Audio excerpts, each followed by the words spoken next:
देश भर में कोरोना वैक्सीन का ड्राई रन शुरू। स्वास्थ्य मंत्री हर्षवर्धन का बड़ा बयान, पूरे देश में कोरोना वैक्सीन फ्री में मिलेगी। अखिलेश यादव नहीं लगवाएंगे कोरोना का टीका, बोले बीजेपी की वैक्सीन पर नहीं है भरोसा। अखिलेश के बयान पर केशव मौर्य का पलटवार, वैक्सीन पर सवाल उठाना वैज्ञानिकों का अपमान, माफी मांगे अखिलेश यादव। सीतापुर में भूमाफियाओं के खिलाफ पुलिस की बड़ी कार्रवाई, 101 अपराधियों पर गैंगस्टर एक्ट की कार्रवाई, अतीक के करीबी इखलाक अहमद गिरफ्तार। और झांसी में पुलिस और बदमाशों में मुठभेड़, 10,000 का इनामी बदमाश गिरफ्तार, बदमाश पर 17 मुकदमे हुए दर्ज।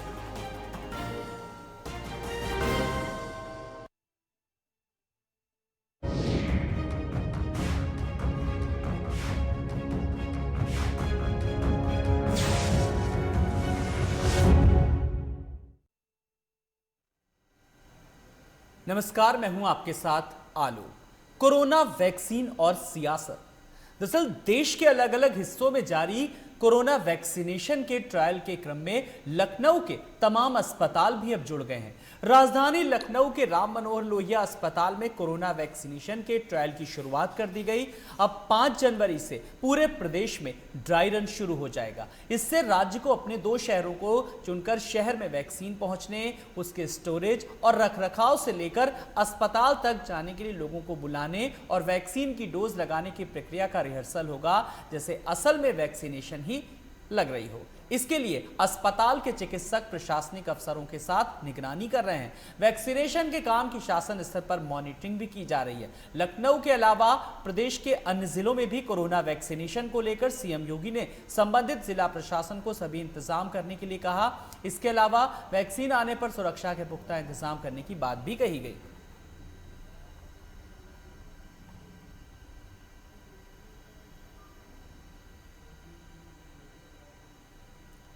तो केजीएमयू और लोहिया की ये तस्वीरें, अस्पतालों में कोरोना वैक्सीनेशन का ट्रायल शुरू हो गया और जिस तरीके से लगातार लोगों को अब प्रशिक्षण दिया जा रहा है कि कैसे लोगों को बुलाना है, कैसे वैक्सीनेशन के बारे में जो भ्रांतियां हैं उन सब को कहीं ना कहीं दूर करना, इन सब तमाम सारी चीज़ों को इस ट्रेनिंग में बताया जाएगा।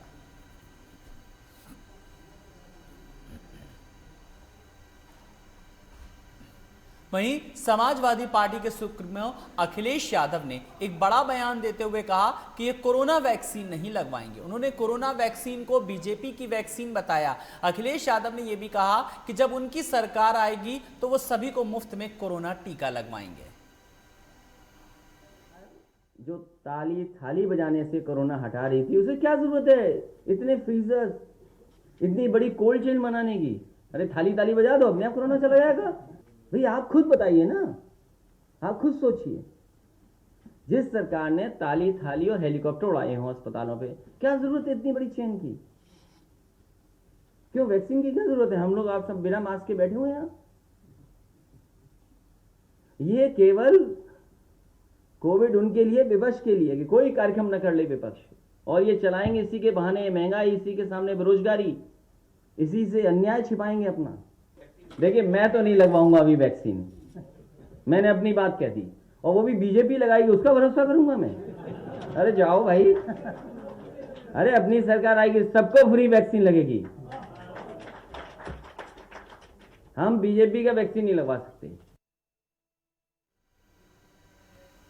वहीं अखिलेश यादव के बयान के बाद डिप्टी सीएम केशव मौर्य ने पलटवार किया। उन्होंने कहा कि अखिलेश यादव को ऐसा बयान नहीं देना चाहिए। इससे न सिर्फ सरकार बल्कि उन वैज्ञानिकों का भी अपमान है जिन्होंने कड़ी मेहनत करके वैक्सीन बनाई। अखिलेश यादव को माफी मांगनी चाहिए। मंत्री श्री अखिलेश यादव जी, आपने कोरोना वैक्सीन लगाने से मना करके एक तरह से केवल इस देश की सरकार का ही नहीं बल्कि इस देश के उन वैज्ञानिकों का, उन डॉक्टरों का जिन्होंने दिन रात परिश्रम करके इस वैक्सीन को तैयार किया है, जिसे लेने के लिए पूरी दुनिया और पूरा देश लगातार प्रतीक्षा कर रहा था, और आपने वह लगाने से मना करके वह भी उसका सार्वजनिक बयान दे करके जो किया है, वह निश्चित तौर से यह सबका अपमान है। और आपसे मैं अपेक्षा करूंगा कि इसके लिए आप माफ़ी मांगें, और जो मुख्यमंत्री के पद पर रहा हो उसे इस प्रकार के बयानबाजी करने से पहले 1000 बार सोचना चाहिए।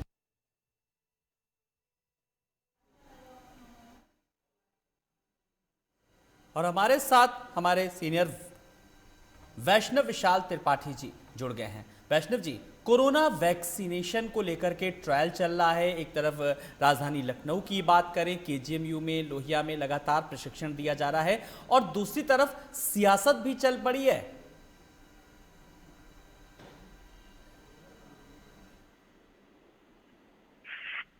जी वैष्णव जी। जी आलोक, मैं आपको बता दूं कि मुख्यमंत्री ने इन सारी गहमागहमी के बीच में मकर संक्रांति के उपलक्ष्य में 14 जनवरी से कोविड-19 वैक्सीन उत्तर प्रदेश में उपलब्ध कराने का वादा कर दिया है। दूसरी तरफ किंग जॉर्ज मेडिकल यूनिवर्सिटी जो लखनऊ में है, वहां पर 50 स्टूडेंट्स पर वैक्सीन का ट्रायल किया जा रहा है और इसमें एक मॉड्यूल भी की जा रही है कि वैक्सीन अगर लगने के बाद यदि बाय द वे किसी को कोई सिम्टम्स आ जाते हैं, कोई बेहोशी की हालत में आ जाता है, तो उससे कैसे निपटा जाएगा, इस चीज की भी मॉड्यूल की जा रही है। लेकिन वहीं दूसरी तरफ मैं आपको बता दूं कि सिर्फ केजीएमयू ही नहीं, और भी अस्पताल हैं, जैसे राम मनोहर लोहिया अस्पताल है, वहां पर भी कोरोना वैक्सीन के ट्रायल की शुरुआत कर दी गई है। इसी के साथ जो पूर्व मुख्यमंत्री हैं अखिलेश यादव, उन्होंने देश के वैज्ञानिकों का अपमान करते हुए कह दिया है कि ये वैक्सीन जो है ये भाजपा की वैक्सीन है और इसे मैं नहीं लगवाऊंगा। इस तरह से उन्होंने एक बयान दिया है जिसकी सब तरफ आलोचना हो रही है। आलोक, चलिए, बहुत बहुत शुक्रिया इस तमाम जानकारी के लिए। तो अस्पतालों में कोरोना वैक्सीनेशन का ट्रायल शुरू हो गया है और लगातार अब कोशिश यही है सरकार की कि लोगों में जो भ्रांतियां हैं वो दूर हों।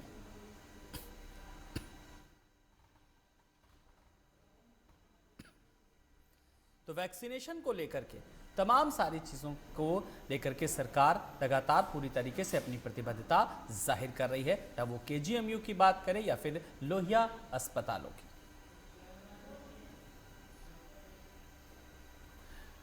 खबरों में आगे बढ़ेंगे। सीतापुर में पुलिस ने भूमाफियाओं और अपराधियों के खिलाफ बड़ी कार्रवाई की।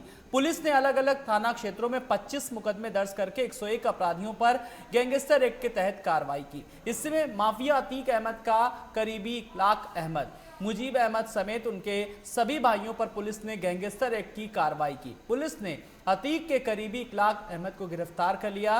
वहीं इन माफियाओं के ठिकानों पर भी छापेमारी की गई। भूमाफिया इकलाक के खिलाफ प्रशासन ने बीते दिनों उसके अवैध संपत्ति पर बुलडोजर चलाया था। वहीं इस कार्रवाई पर अपर पुलिस अधीक्षक राजीव दीक्षित ने बताया कि नववर्ष की शुरुआत में ही अपराधियों के प्रति संदेश जाना चाहिए कि अपराधी जनपद के पुलिस की रडार पर हैं। इसी क्रम में यह महत्वपूर्ण कार्रवाई हुई।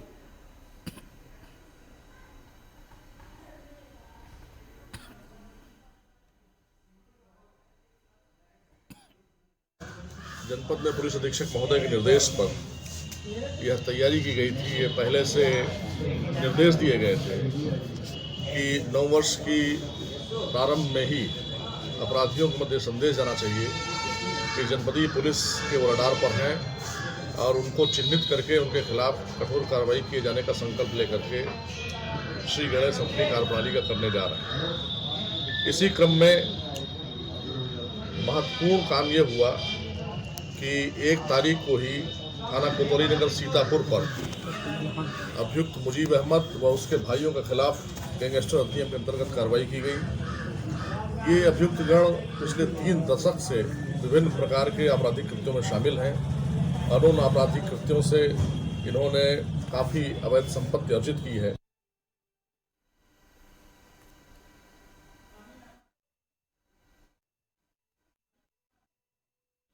रबी अहमद हमारे साथ हमारे संवाददाता जुड़ गए हैं। रबी, जब जिस तरीके से अपराधियों पर गैंगस्टर एक्ट के तहत कार्रवाई की गई, भूमाफियाओं के खिलाफ बड़ी कार्रवाई, क्या कुछ घटनाक्रम रहा, जानना चाहेंगे? जी बिल्कुल आलोक जी, मैं आपको बताना चाहूंगा कि योगी सरकार लगातार जो जिस तरीके से भूमाफियाओं पर लगातार शिकंजा कसती हुई नजर आई, इसी कड़ी में जो है सीतापुर जिले के जो कप्तान है पुलिस अधीक्षक आरपी सिंह के निर्देश के बाद जो है सीतापुर पुलिस ने करीब 2600 थानों में जो है एक अभियान चलाया जिसमें करीब 101 लोगों पर जो है गैंगस्टर एक्ट के तहत कार्रवाई की गई। आपको बता दें आलोक जी, ये जो भू माफिया है अतीक अहमद है, इनके जो करीबी बताए जा रहे हैं सीतापुर में जो भू माफिया है इखलाक अहमद और उनके भाई जो मुजीब अहमद है, उन पर भी जो है गैंगस्टर एक्ट के तहत कार्रवाई की गई है। इसके अलावा पुलिस ने जो है छापेमारी करने के बाद जो इखलाक अहमद है उनको गिरफ्तार भी कर लिया है। कुल मिलाकर देखा जाए तो जिस तरीके से सीतापुर पुलिस लगातार जो अपराधियों पर भू माफियाओं पर कार्रवाई कर रही है, उससे कहीं ना कहीं पर जो है भू माफियाओं में हड़कंप मचा हुआ है। और आपको बता दें कि 2 दिन पहले भी जो है इखलाक अहमद जो अतीक अहमद का जो करीबी बताया जा रहा है, इसकी जो है करोड़ों की संपत्ति को जो है जिला प्रशासन ने भी बुलडोजर से ढाया था। लगातार जो है कार्रवाई जो पुलिस की है वो चल रही, जिससे जो माफिया है उनमें कहीं ना कहीं पर पुलिस के प्रति जो भय है वो साफ देखने को मिल रहा है। बहुत बहुत शुक्रिया इस जानकारी के लिए। तो बड़ी बात यह है कि भूमाफियाओं पर लगातार शिकंजा कसता जा रहा है और इसमें 101 अपराधियों पर लगातार जो है वो सख्ती बरती जा रही, जिसकी बानगी भी साफ तौर पर सीतापुर में देखने को मिली।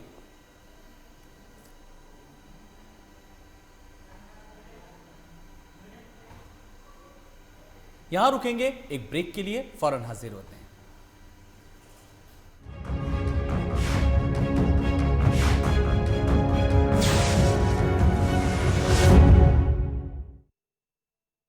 खूबसूरती के लिए सिर्फ हल्दी चंदन वाली क्रीम, ये बीते जमाने की बात है।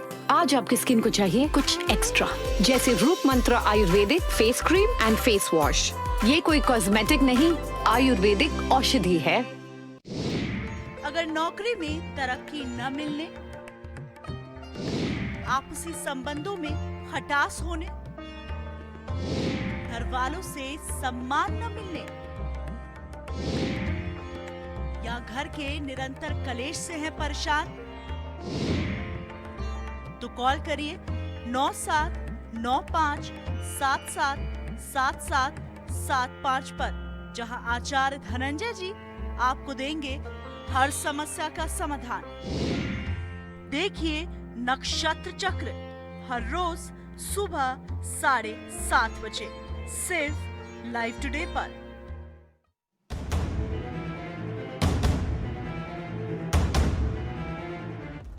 सत्ता के गलियारे की हर खबर या हो सरकार बात, राजनीति के तीखे हमले हो या हो राजकाज की हर चाल, जमीन से जुड़े मुद्दे हो या फिर पलायन की बात, उत्तराखंड में 30 से ज्यादा अनुभवी रिपोर्टर्स जो मैदान से लेकर पहाड़ों तक उठाएंगे मुद्दे की आवाज। देवभूमि से हर खबर हमसे लीजिए। देखिए उत्तराखंड लाइव सुबह 9 बजे, दोपहर 2 बजे और शाम 6 बजे सिर्फ लाइव टुडे पर।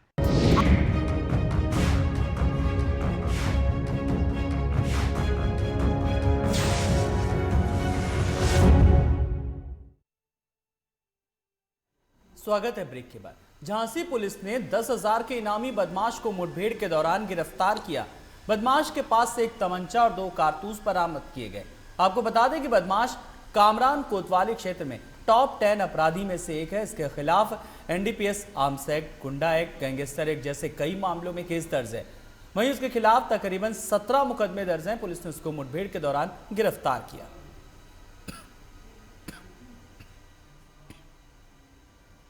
जनपद झांसी के पुलिस द्वारा वरिष्ठ पुलिस अधीक्षक झांसी महोदय द्वारा चलाए गए अभियान के अंतर्गत 10,000 रुपये के एक इनामी अपराधी को पकड़ा है, जो हत्या के प्रयास, मादक पदार्थों के व्यापार इसमें संलिप्त था और एक दुर्दांत अपराधी था, जिसके विरुद्ध HSB खोली गई है। इसको गिरफ्तार किया गया है, जो झांसी पुलिस की एक सफलता का विषय है।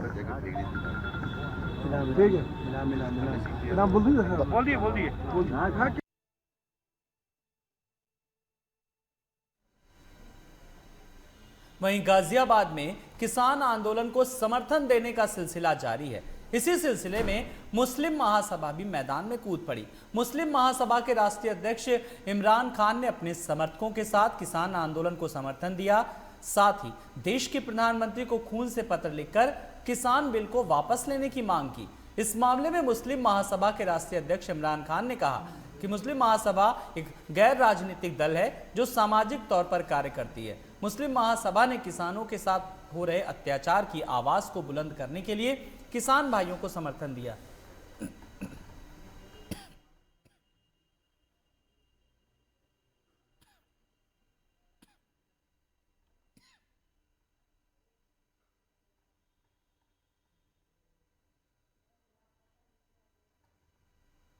कि भारत कृषि प्रधान देश है और हमारे ही किसान यहाँ पे धरने पे बैठे हैं, आंदोलन कर रहे हैं। 38 दिन से ये आंदोलन चल रहा है और कल भी एक किसान की डेथ हुई थी और आज भी एक किसान की डेथ हुई है।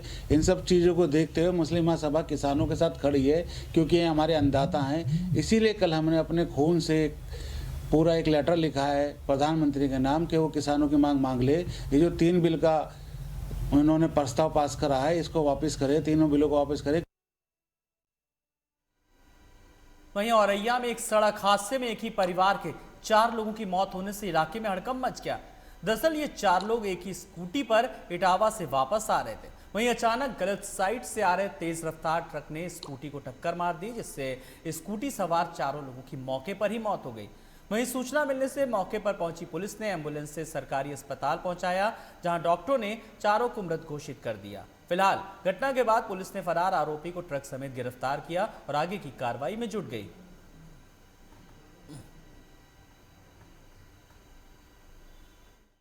आज सुबह 11 बजे करीब 108 एम्बुलेंस के द्वारा 4 लोग यहाँ पे जिला अस्पताल औरैया में मृत अवस्था में लाए गए। एम्बुलेंस चालक ने बताया कि शायद हाईवे पर कहीं का एक्सीडेंट हुआ था और जो मरे हैं उनमें एक राज गौतम है जिनकी उम्र लगभग 23 साल है, भीखमपुर के रहने वाले हैं। दूसरी प्रीति है जिनकी उम्र 20 साल है। 2 बच्चे हैं जिनकी उम्र एक विजय है जिनकी उम्र 10 साल और छाया जो है 12 साल की है। 4 लोग मृत अवस्था में यहाँ पे लाए गए हैं। औरैया कोतवाली अंतर्गत चिरौली के पास हाईवे पर एक व्यक्ति अपनी बहन और 2 भतीजों के साथ आ रहे थे स्कूटी से। एक ट्रक की चपेट में आकर के इन 4 लोगों की दुखद मृत्यु हो गई। इस संबंध में आवश्यक वैधानिक कार्रवाई किया जा रहा है। हाँ, ट्रक रॉन्ग साइड जा रहा था, ट्रक को पकड़ लिया गया है और जो चालक है उसके विरुद्ध कठोर वैधानिक कार्रवाई की जाएगी। उत्तर प्रदेश के हरदोई जिले में कोविड-19 के उल्लंघन और बेसिक शिक्षा विभाग के सरकारी टीचरों के कोचिंग में पढ़ाने की शिकायत के बाद महिला एसडीएम के नेतृत्व में पुलिस और प्रशासन की टीम ने अचानक एक निजी कोचिंग में छापेमारी की। छापेमारी के दौरान कोचिंग का रजिस्ट्रेशन भी नहीं पाया गया, जबकि कोचिंग के अंदर सैकड़ों की संख्या में मौजूद बच्चे बिना सोशल डिस्टेंसिंग का पालन करते हुए मिले। हालांकि मौके पर कोई सरकारी टीचर पढ़ाते नहीं पाया गया। वहीं प्रशासन ने कोचिंग की अवैध घोषित करते हुए कार्रवाई करते हुए कोचिंग को सील कर दिया। प्रशासन की इस कड़ी कार्रवाई के बाद से कोचिंग में पढ़ने वाले बच्चों में मायूसी नजर आई।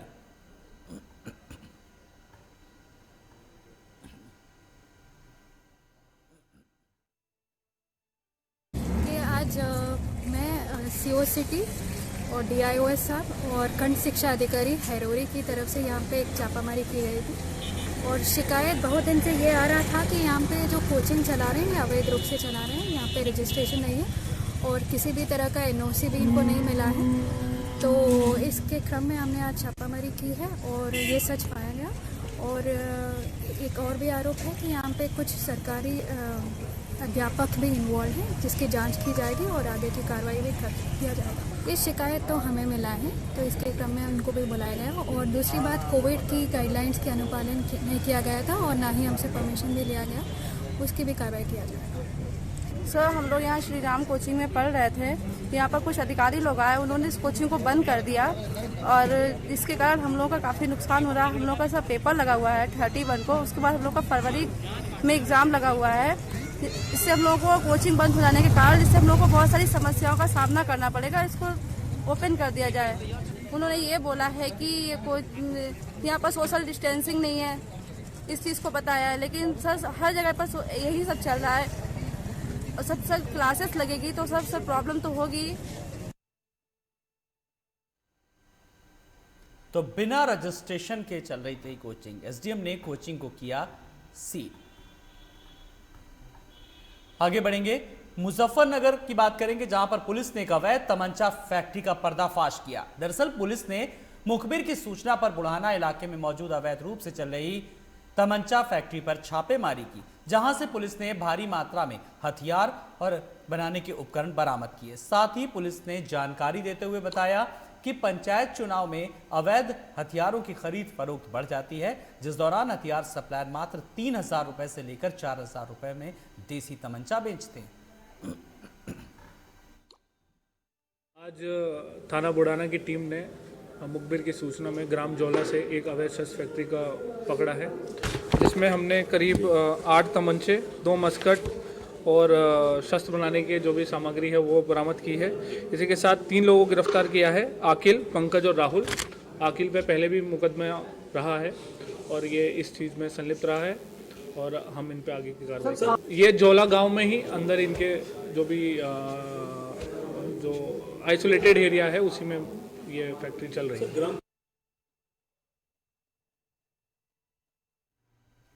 वहीं मुजफ्फरनगर में पुलिस ने मुठभेड़ के दौरान 4 शातिर लुटेरों को गिरफ्तार किया। गिरफ्तार किए गए लुटेरों के पास से 36,000 की नकदी, 2 देसी तमंचे, 3 स्मार्टफोन और 2 मोटरसाइकिल बरामद की।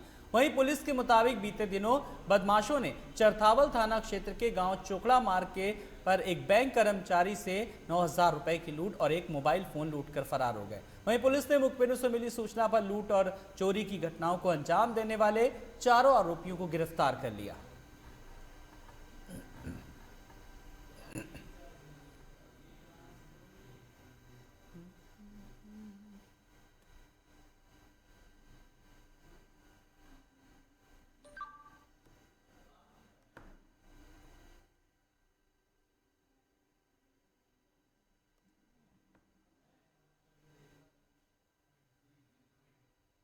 तो मुठभेड़ के दौरान गिरफ्त में आए लुटेरे, पुलिस ने 4 शातिर लुटेरों को किया गिरफ्तार।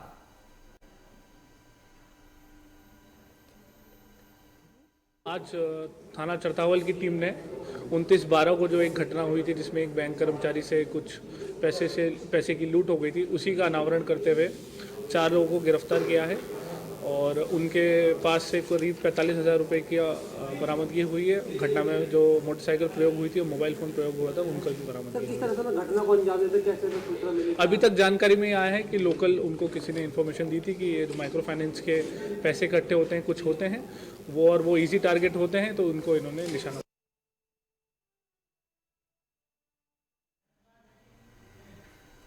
और बड़ी खबर लखनऊ से, जहां पर 4 महीने के बच्चे को कोरोना संक्रमण हुआ।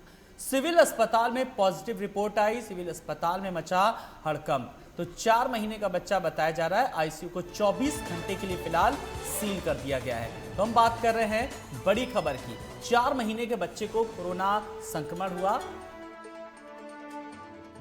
जय त्रिपाठी हमारे संवाददाता जुड़ गए। जय, क्या कुछ जानकारी मिल पा रही सिविल अस्पताल से? जी, आपको पता है कि ये लखनऊ का अस्पताल है जहाँ पे एक बच्चा आया था, 4 महीने का बच्चा था जो कि काफी बीमार था, तो अपने के लिए आया था। तो उसका इलाज कराने के बाद आईसीयू में भर्ती हुआ कि इसकी कोरोना की जांच भी करा ली जाए। तो कुछ लोगों का साफ कहना था कि बच्चा छोटा सकता, अभी कोरोना की ना रिपोर्ट की जरूरत ना, इसको पहले इलाज की जरूरत है तो इलाज किया। लेकिन इसी बीच कुछ डॉक्टरों का ये भी कहना था कि कहीं ना कहीं इस समय खतरा ज्यादा है, इसलिए कोरोना की जांच कराई गई।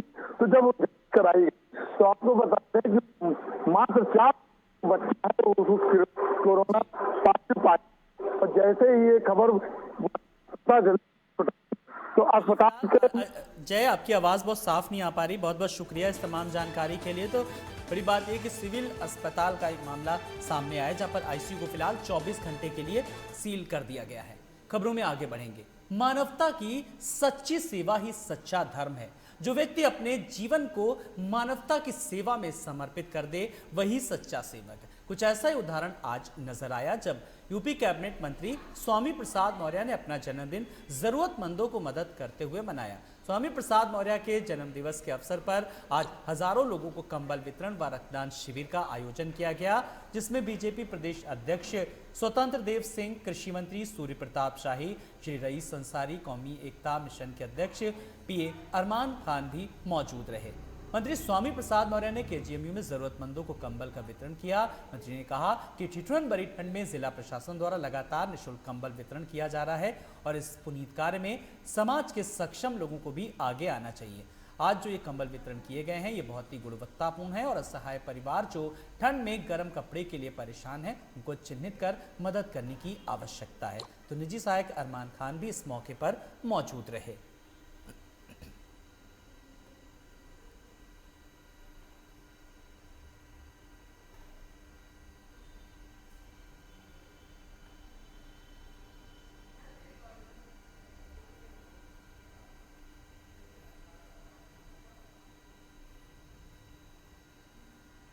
तो इन्हीं खबरों के साथ इस बुलेटिन में इतना ही। नमस्कार।